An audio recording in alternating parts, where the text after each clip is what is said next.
afternoon, friends. Welcome to another episode of Henry and Friends. My name is Precious, and I'm the host for today's episode of Henry and Friends. I have with me an amazing teacher, a man you will want to follow, and a man you will want to learn for. Henry Chicks. Thank you so much, Press, for having me.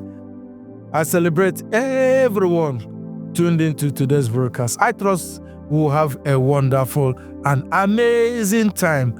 Thank you for having me. Thank you, sir.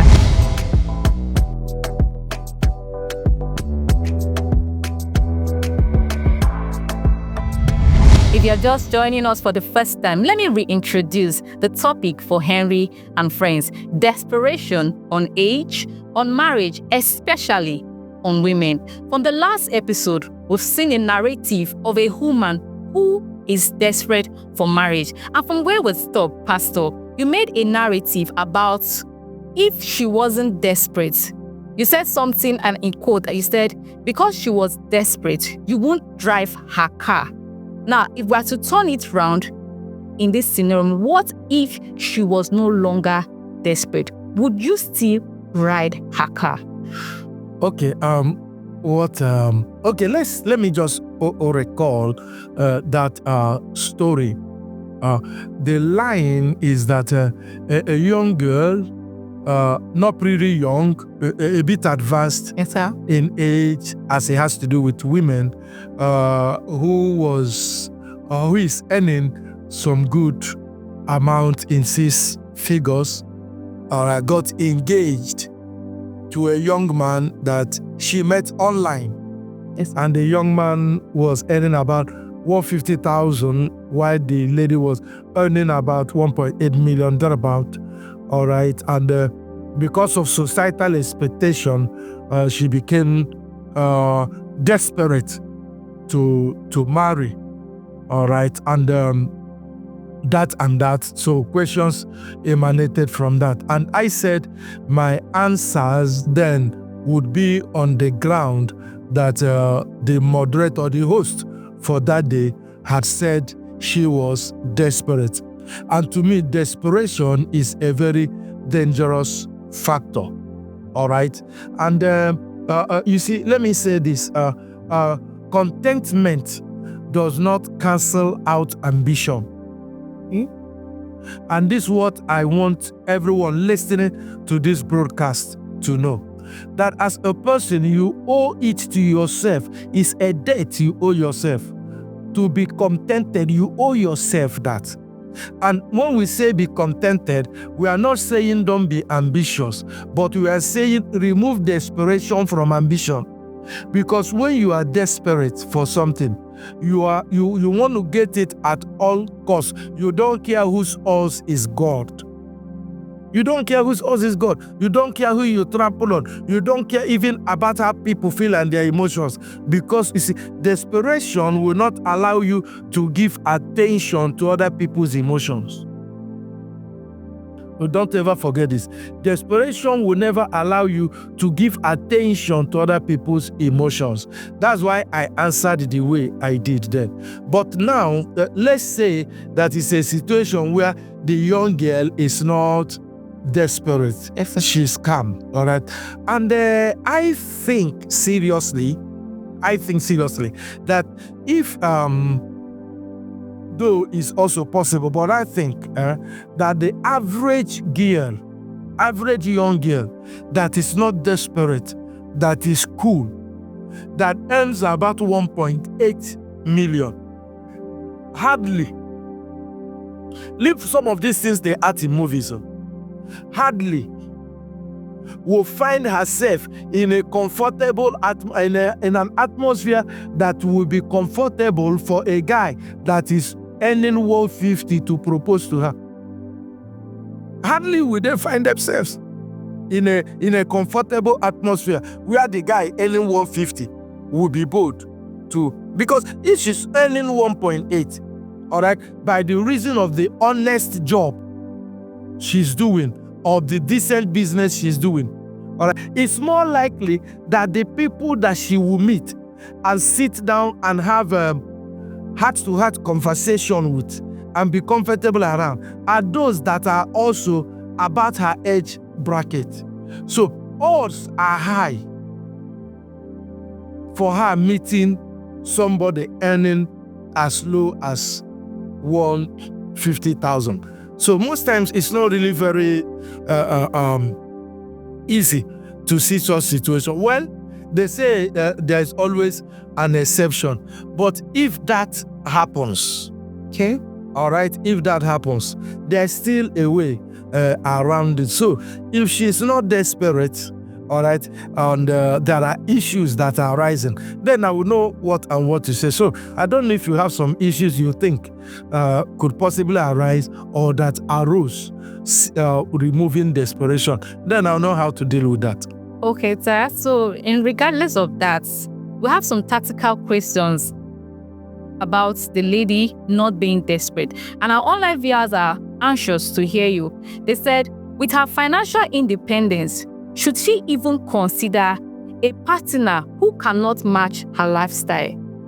With her financial independence and her financial status of 1.8 million monthly, and the guy that earns 150, well, it is possible, it's not bad if she considers the guy, but it is risky, it's dangerous. Okay. It's not bad if she considers the guy, but it is risky, it's dangerous. Why? Number one, she must understand that she's no longer doing life alone, that she's doing life now. All right? You know, there's a difference between just living life and doing life. Yes, sir. All right, some people are merely existing, they are not doing life. But when you get married to somebody, all right, you have become a part of the person's life, and the person has become a part of your life. You are doing life together. So I say that she has to understand that she's doing life with somebody now, all right, that is way down there. There are some kind of appetite and test board that 150,000 a month cannot sponsor. I don't know if you get. Yes, sir. Okay, somebody now that earns 150,000 a month, all right, cannot go and take a ticket at Le Meridian to eat lunch there every day. There are some people I know, all right, in Le Meridian here in Port Harcourt. They have tickets. They go there to do lunch. The other day I was at what's this hotel in Lagos? Radisson Blue. I stayed a couple of days, and I observed each time I come down to eat, there were some people that we are not lodging in the hotel, but they do their breakfast there. They do their lunch there. They even do their dinner there. All right. And I tried to find out, because those that kept me there took care of the bill. But I tried to find out, all right, how much it costs, all right, to do buffet there. And I was talking about 50,000 per person or thereabout. Now, this girl that earns 1.8 or thereabout, maybe because of how the nature of her job, she might not really have all of the time to cook, because to earn such amount, she really will be a hard worker. So she won't have the luxury of time to do a couple of things. So there are some things she can put money to do to help her appetite. Somebody that earns 150 cannot live that kind of lifestyle. So she too, or like coming down to that guy's level, will know that there's some kind of appetite that guy cannot sponsor. So it's either she makes up her mind to cut her appetite, her desire, all right, the kind of things she's used to, maybe all right, to cut down on that, her appetite. Let me just leave it at appetite, all right, or be bold enough or be liberal enough to bring the young man into her world and treat the young man as she treats herself, all right, to sponsor that her appetite double. If it is fashion now, she has to sponsor it double. Yeah. If it is food, she has to sponsor it double. She cannot say now, look, I eat chicken because I earn 1.8. You, though you are my husband, but you earn 150,000, you should stay with Bobo. No. That's why I said it is dangerous, it's risky. Because at some point, she might begin to feel that it's burdensome on her. So she has to change all of these things. All right. If she can, then why not? She could dare it. There's nothing bad in that, but it's dangerous, it's risky, because at some point she could get tired of sponsoring dimensions of appetite like that. Okay, thank you very much, sir. If you're watching this, you will understand what he's saying. You heard from the horse's masters, and he said it is dangerous and it is risky. So, Pastor, we have something else for you. The Bible calls the husband the head of the wife. In his capacity as the head, what happens when he offends the wife, seeing that the wife earns 3 times of his salary?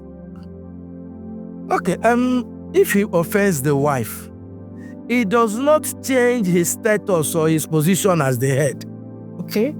Offense can never switch positions.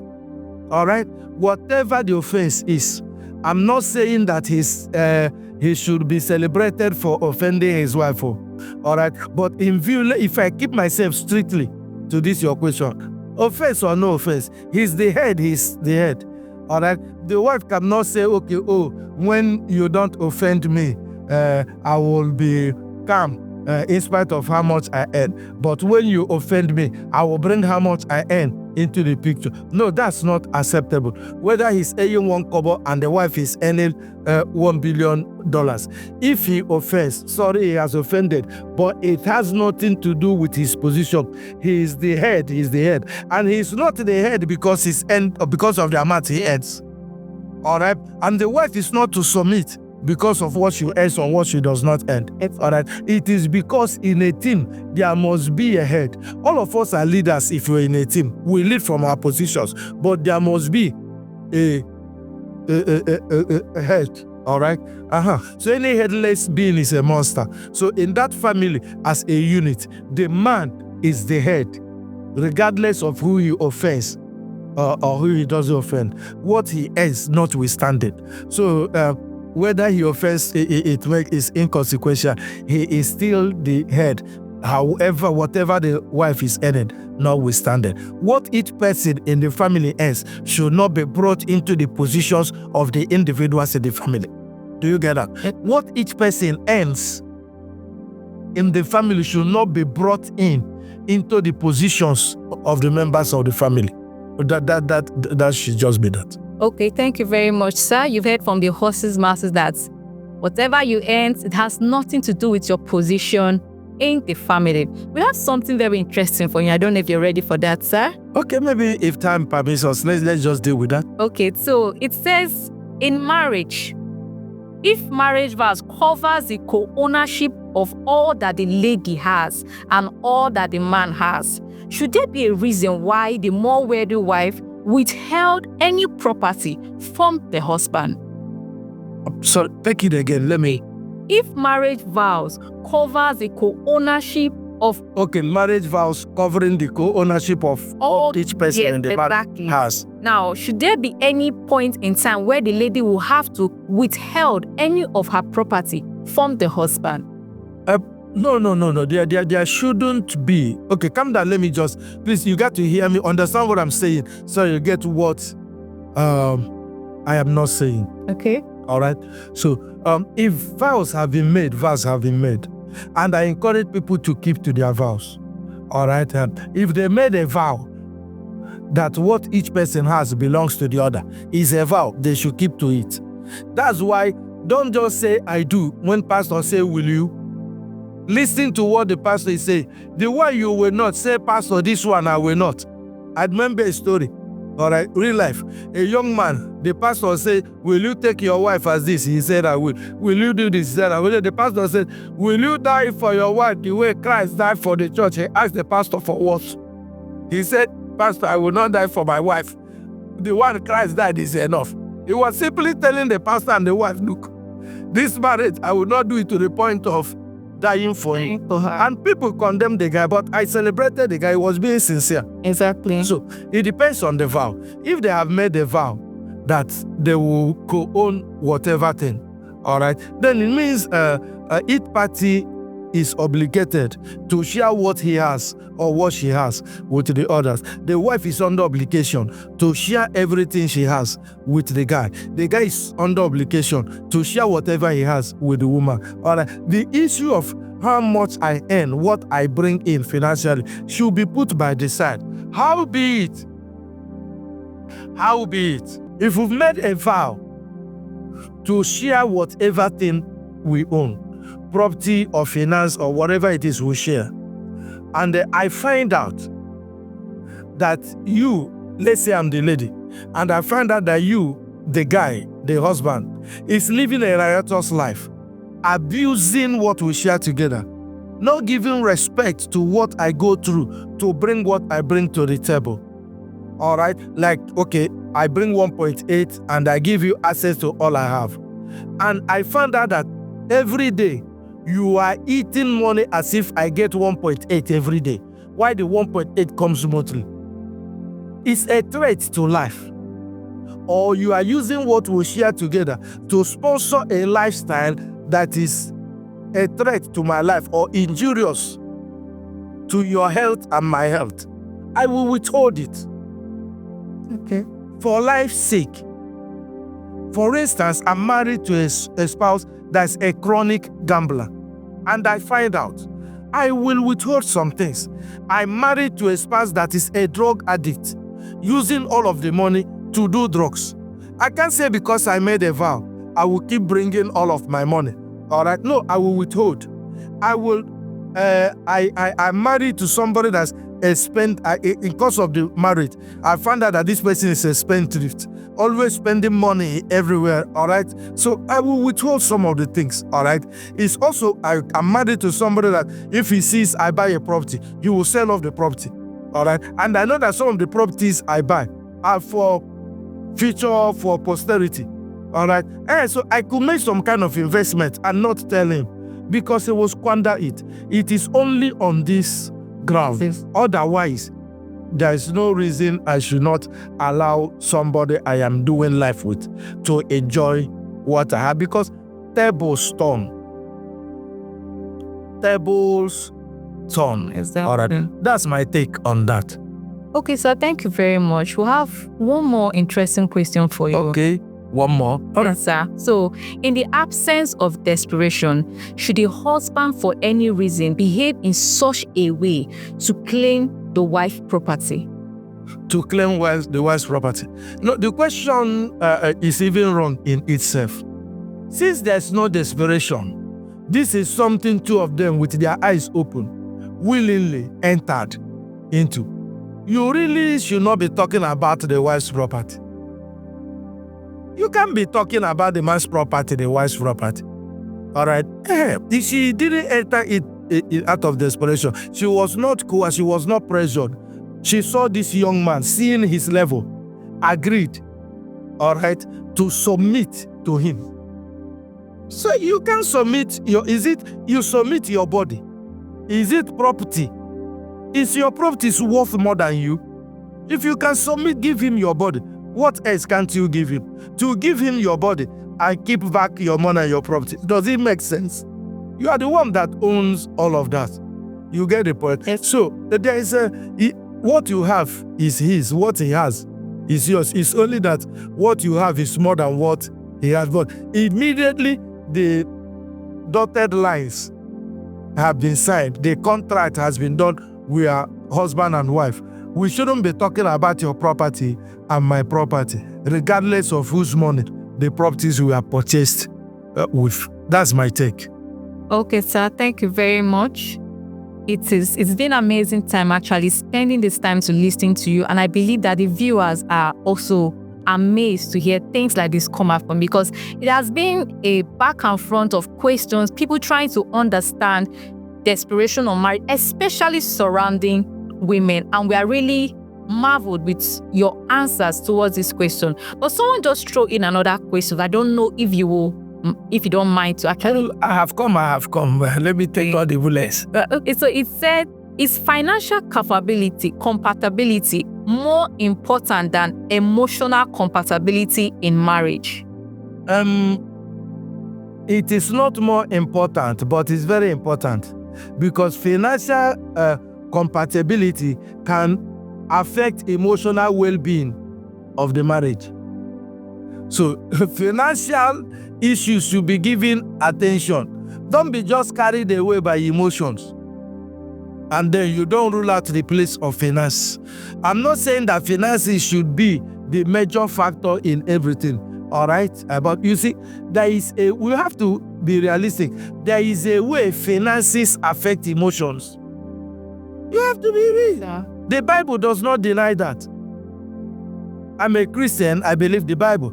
I've read through the Bible. The Bible does not deny that. When it has to do with marriage and life here on earth, you want to marry somebody, financial compatibility. Financial compatibility here is not about how much the person has. It's about the person's view concerning money. That's what financial compatibility is. Your view concerning finances. How do you spend money? How do you earn money? What do you think about money? There are some people that believe, see, I have to gather money, save it up. There are people that believe that any money that enters my house, I should take adventure and they just enjoy myself. So if we don't have a common ground, if we don't agree, we can't be compatible. So the issue is not even how much do you have in your pocket. It's about how do you use the money that comes in. That's compatibility. And you see, if you use money that comes in a way that is not okay with me, it sure will affect my emotions. All right, but then my emotional state is even what the emotional attraction and all of that. All right, and of course, you can rule out physical attraction also. All right, I think they are the first things when it has to do with this kind of a relationship. All right, but financial compatibility is a very serious thing. I have seen lack of financial compatibility destroy marriages that you are founded on love. Some people say, I love you, and they truly loved each other. But getting into the marriage, they found out that when it has to do with finances, they are not compatible, and the marriage broke down. All right, irreconcilable. They call it irreconcilable difference. So financial compatibility, I don't want to downplay on it. It is as important as emotional compatibility. So I'm not going to talk about whether financial compatibility is more important or emotional compatibility. It is as important as emotional compatibility. Understand what I mean by how I understand financial compatibility to be is your view on earning and spending money. All right. And just as emotional compatibility has to do with the kind of attention you think somebody should give to emotional matters. All right, so that's my take on it. Okay, thank you so very much, sir. So you're saying both financial compatibility and emotional compatibility, it's okay to consider dangerously important, brutally important, concentratedly important, acidically important. Don't ever downplay it. It is something that must be seriously discussed and agreed on before we say I do. Okay, sir. Otherwise, you are entering injury time. Okay, thank you very much, sir. You've heard from the horse's matters. You heard from the horse's mouth. It is very important to consider both emotional and financial before entering into that marriage. We've come to the end of Henry and Friends. Thank you very much. I still remain your host, Precious William. Please do well to follow us on YouTube and other social media handles. Thank you very much.